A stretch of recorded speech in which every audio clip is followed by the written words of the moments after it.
Welcome everyone. I'm your host JC and this is Zero to Freedom in association with Tribe to Thrive and the Expression Project. And as you know, this channel is a journey to wellness, but I'm opening up the floor today to bring in an amazing lady called Sarah Beale because I really resonate with what she's doing. And she's got an amazing business called the Partnership Parenting Network. Partnership movement. That's the one. Well, We're going for aspirational, so it's a movement. It is because a movement has momentum. Well, there you go. And as you said before, you've got to have something in place and you've got to move towards it. Exactly. Well, we all need movements now. See, this is my purpose and passion, to create movements in lots of different ways with expression, opening up the floor, talking about what's best for our health, what's best for our children's health, what's just best for our children, and that. So everything, there is no separation. So everything is moving towards health and wealth in this way, because, you know, as a society, this is what it's got to be. So please tell me, Sarah, what is your passion? What is your purpose? And what do you do? What do you have to bring to the table? Here's one of them right there. Hey. Hello.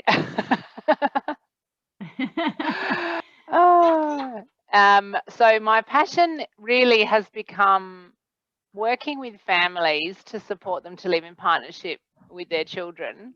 And as you say, there's no separation between any of this. So what that's really about is accepting ourselves in our full humanity.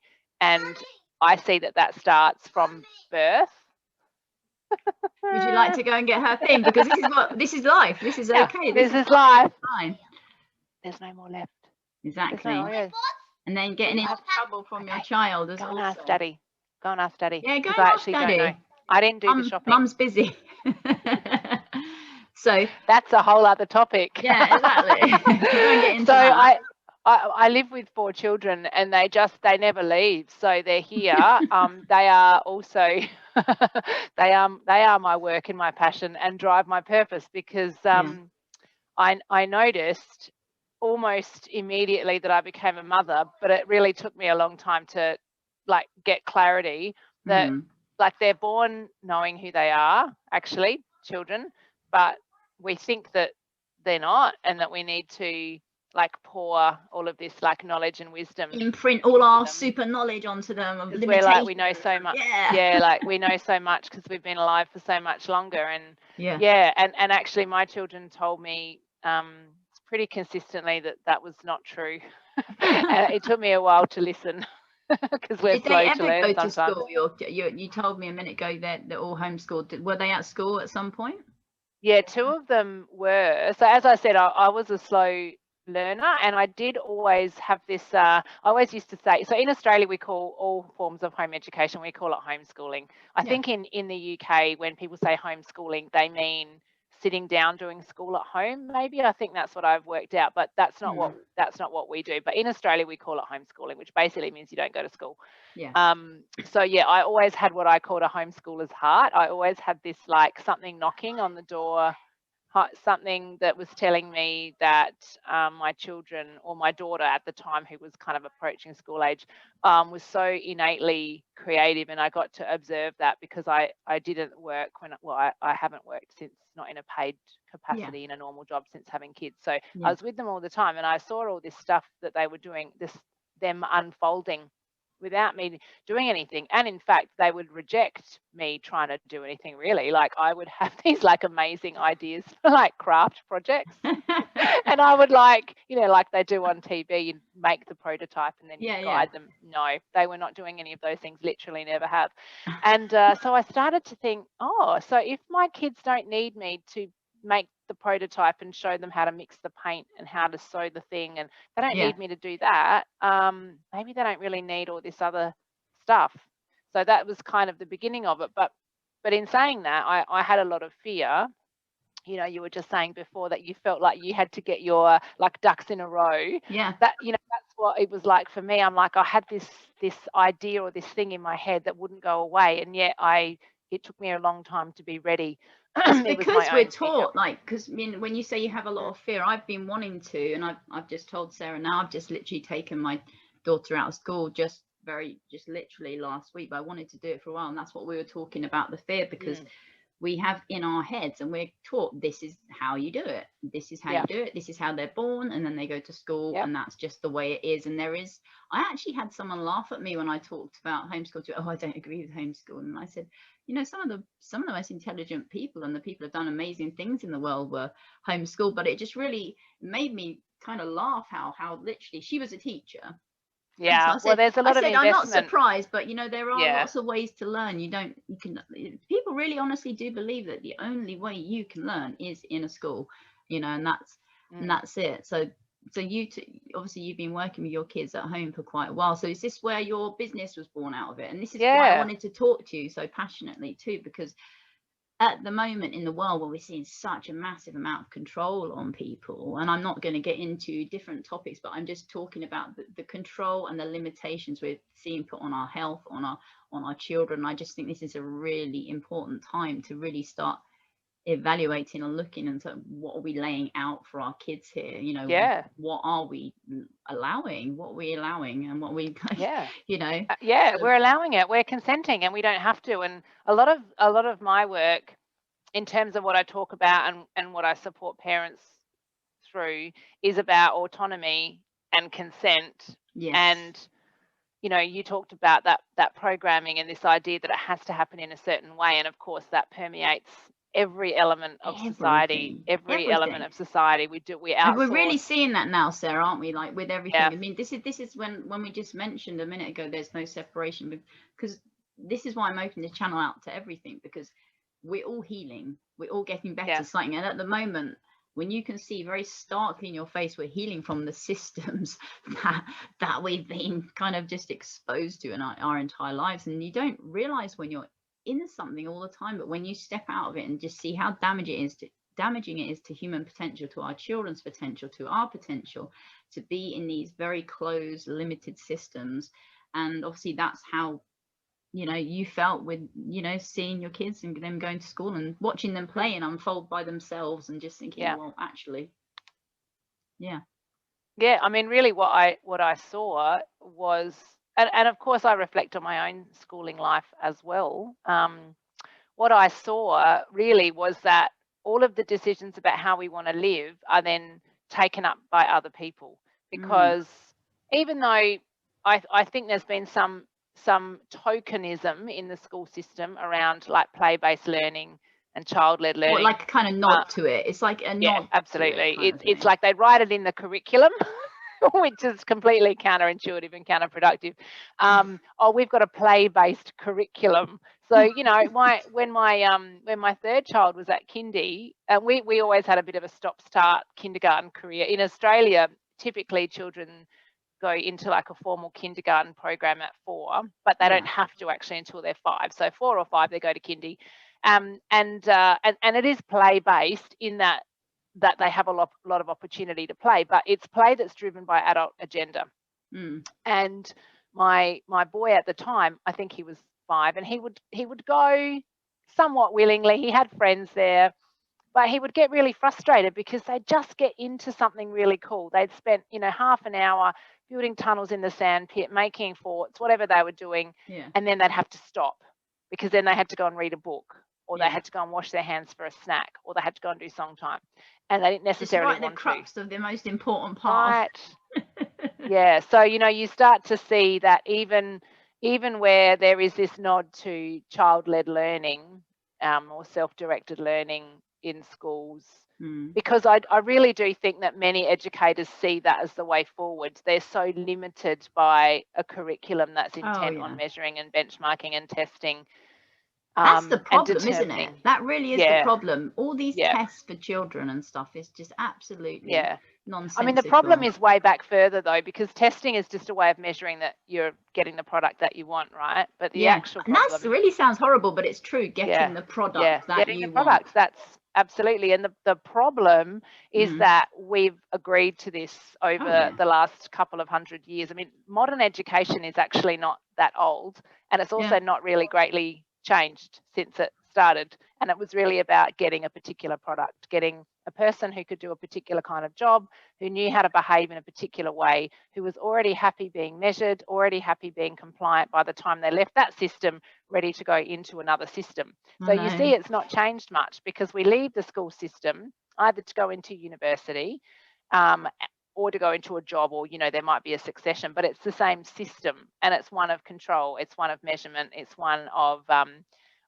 outcomes in a fairly prescribed which way, is just replicated in every other system we have. So it's just one of many, isn't it? But it's one of many, all overarching under one mainstay of control. And because it's written into everything, we don't notice. So, you know, you're pregnant and you start being measured, you start having your bump measured, you start having someone feeling how big your baby is, you have testing offered, and at every point during your pregnancy that you agree to those things, you're being told whether you're good enough or not good enough, whether you've got to change something. You have your own wisdom constantly questioned. So by the time you have your child, in fact, even if you brought your own wisdom, if you brought your own wisdom into it, you're thought to be a bit mad, you know, like you're completely encouraged not to trust anything innately in yourself. You're actively encouraged to kind of question anything that, and if you do have any of that knowledge and that's your bit, you know, being a bit female and kind of a bit crazy, you know, hysterical, hysterical, you know, and you're annoying. I mean, I was very lucky to I mean, some of it was luck and some of it was intention, and much of it was the universe putting exactly the right people in my way. But our babies weren't born in the hospital system, and so we managed to escape a lot of that. But I know from other women's birth trauma and other women's stories that there are these. I mean, you know, I had a very brief brush with it actually with my my first pregnancy. I went to a scan and they said that I had a low-lying placenta, and I just had this inkling that. I think I remembered my mum mentioning something when she was pregnant with me, and I spoke to my mum. My mum's actually a nurse, but, you know, an old school nurse, so very physiological and sort of matter of fact. And she's like, oh yeah, I had a low-lying placenta, it moved. But by then I was already in the home birth world, and so I had an alternative source of information, and I decided that I wouldn't be going for any more scans, and I knew that the placenta would move. But they tried to use that as a way to manipulate me into further monitoring, and had I succumbed to that, I don't know whether things would have been different, but I just decided that I wasn't going to consent. It's a good job you did that, because sometimes if you buy into one little bit and then say if they see that something needs doing and then you refuse that, then that can get you into a lot of trouble, and then you can be thought as oh well, you're not complying kind of thing. That's right, not dangerous. Disruptors are seen as troublemakers in the medical system. If you question anything, you know, if you question anything or you see things in a different way, and you're a very strong person, you have, you know, you have that essence to you, that warrior to you, but you know, you have to be strong to stand up and not want to do your own thing. And isn't it crazy, like just to want to kind of live in their own way, bring your children up, have your children in the way that you want to have them, and you know, you have to kind of really fight tooth and nail for that right, really, don't you?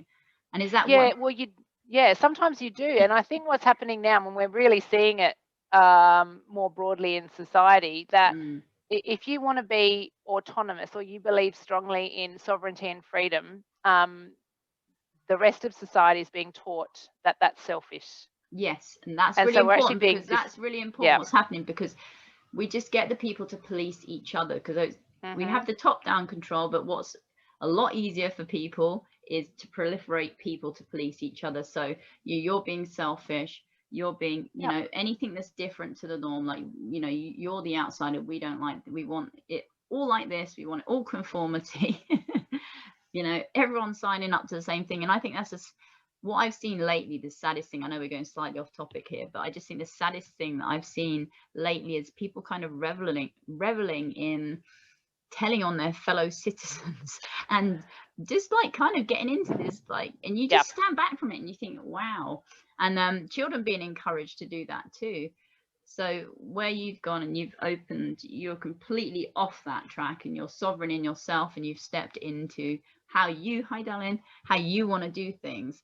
So you have 4 children, And you've done the partnership parenting network, which is a movement also. Movement. Okay. What are we called? Movement. I might just change the name because I feel like it. But no, tell me what you do and how can you.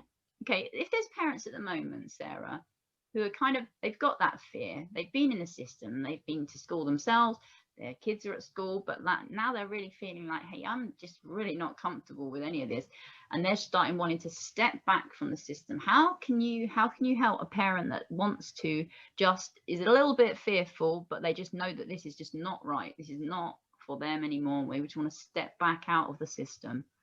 Yeah, well, I mean, there's a few different things that I do with people, but I guess the big one is that when you want to disrupt or challenge the existing system, and even micro, doing it in your own family, all sorts of things are released in us, and our children have this wonderful habit.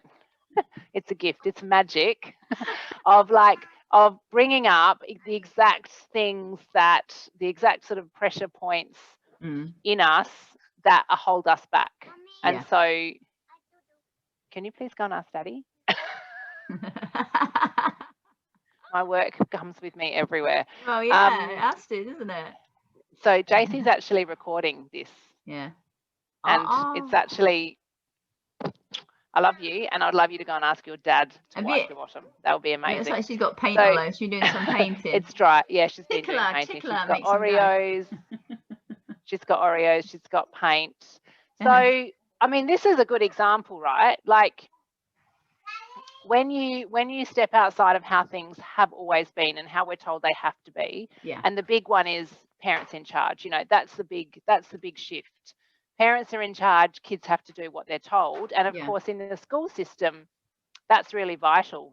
If everybody stopped consenting and all the children started saying no, the school system would crumble. Chaos. Yeah, that's right. And so that feels really uncomfortable for parents, having children that, I mean, lots of people say things like, oh, you know, do your kids rule the roost, or your kids are in charge. Well, do you know what? No one's really in charge. It's a partnership. Yeah, I was going to say, how do you sit on that? Do you mean, obviously, as a parent, you need to keep your child safe and you tell them to do things, but where's the line? What you obviously let it free flow and let them kind of I mean, the line, do what they want in a way, but you know, like there is some kind of there is obviously you're keeping them safe and stuff, but like that's a different kind of. Yeah, I mean, the thing is, and I think what parents might be surprised at when they're open up to doing the work, their internal work, which is what's important, and that's where I support parents. When children are allowed to live in autonomy, they actually don't need a whole lot of keeping safe. They know how to stay safe. I mean, people are often surprised when I say, we've had 4 children that have never had to go to hospital. I couldn't tell you the last time we needed a doctor or any kind of medical procedure.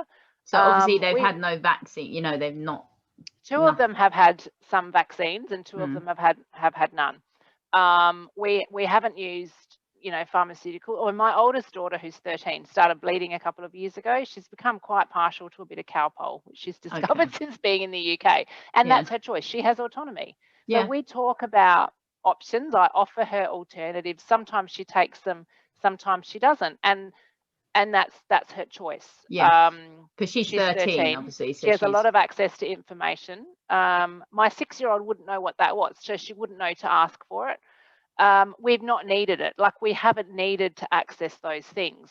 But as children get older, they get more aware of what's on offer in the world, and we worked with those things as a family. But autonomy is our number one value, I guess, as a family, and our children know how to keep themselves safe.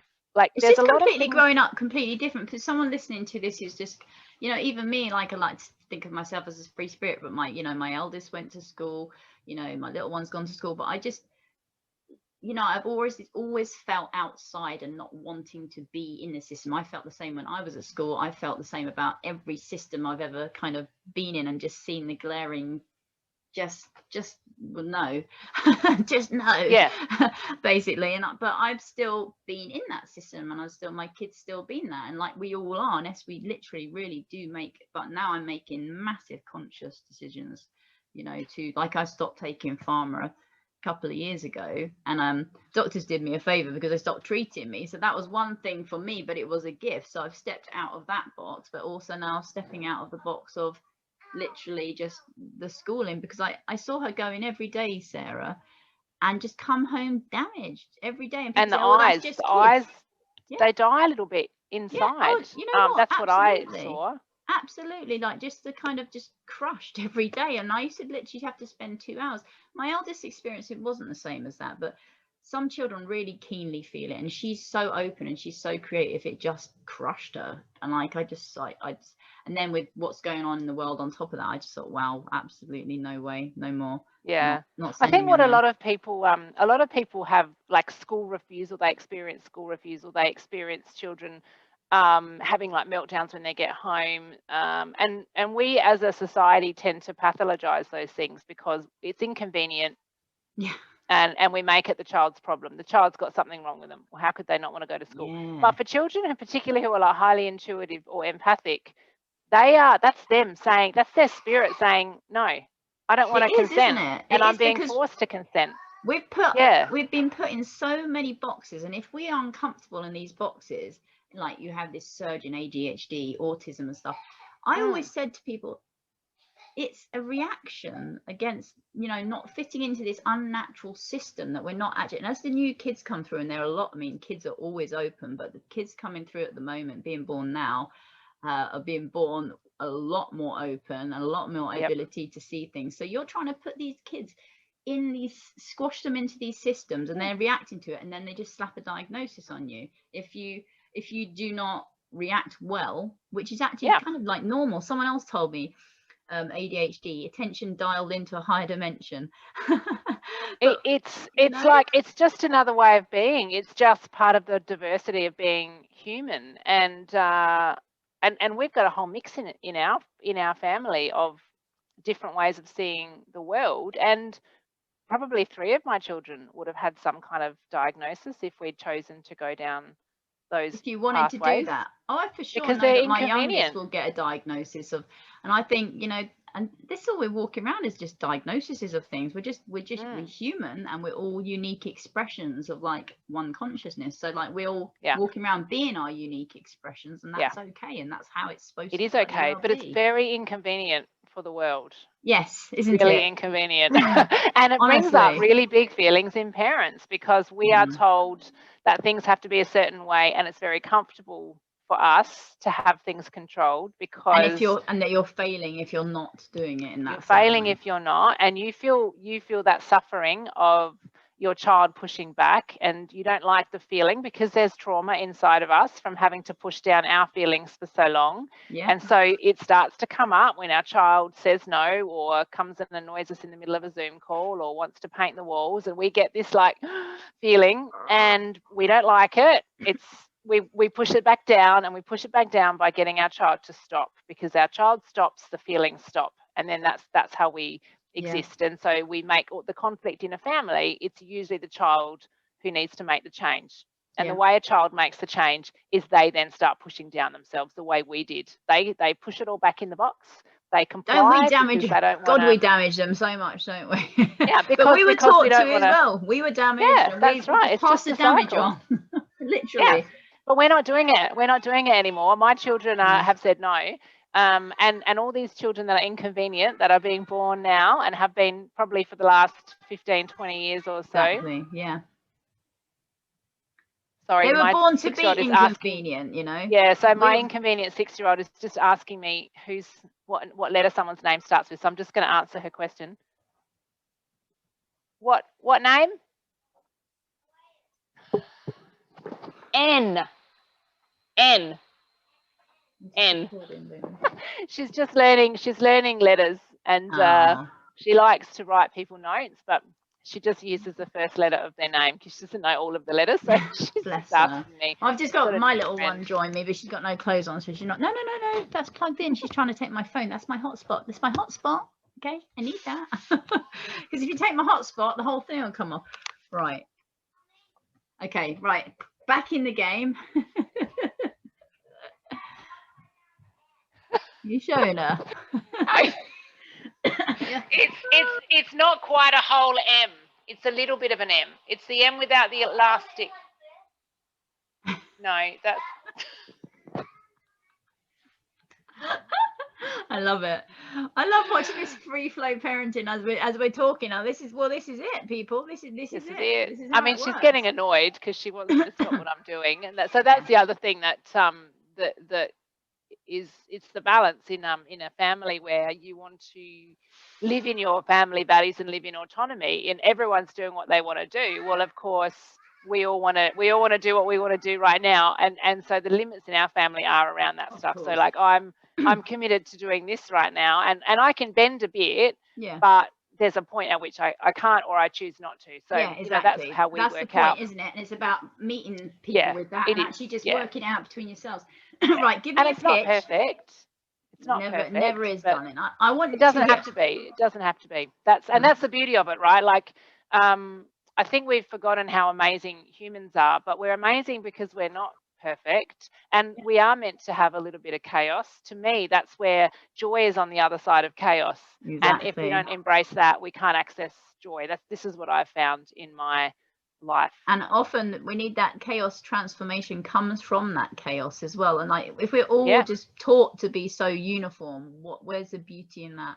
Where's anything in that? There's no contrast. There's no contrast. We came here to have contrast to experience. And if we're just all the same, then what are we contrasting with?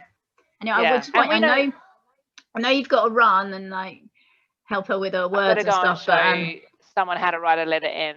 But I want you just to first, for people who wanting to come and work with you, just give me a brief overview about what they can expect, what you work with, and what kind of just stuff that you'll be working through them with them. Well, you know who I work with are people who are ready to disrupt. Really, you know, there's not everyone wants to pull their kids out of school, and that's okay. But people who are really open to living in a different way with their children, but who are really committed to doing the work, because there's a lot of work that goes on behind the chaos. It's not their work, actually. It's not the kids' work. It's our work. So parents who've got a deep commitment and who are really ready to embrace unpacking their own trauma, stopping these patterns that we've been carrying for most of us generations and generations, and opening up to listening to the wisdom of our children. Especially when they're trying to drag us off. On that note, I think we... Love it. I love it. Well, listen, Sarah, I really want to, hello, little stinker. I really want to get you on again and be working more with you. And we're going to be doing a live, I believe, on the Tribe to Thrive. And I just want to, because I know there's loads of people right now going to be wanting to know what you're doing and like how you're doing it. So basically, we'll stay in contact and we'll be doing lots of content and cool stuff. All right. Thank you very much for watching. Please listen to Zero to Freedom, Adventures in Humanness. Thanks, JC. Come join us and just be open, be free, and just we don't have to live in these systems. Healthcare, school care, none of this. So thank you so much and take care. Do you believe we've got a school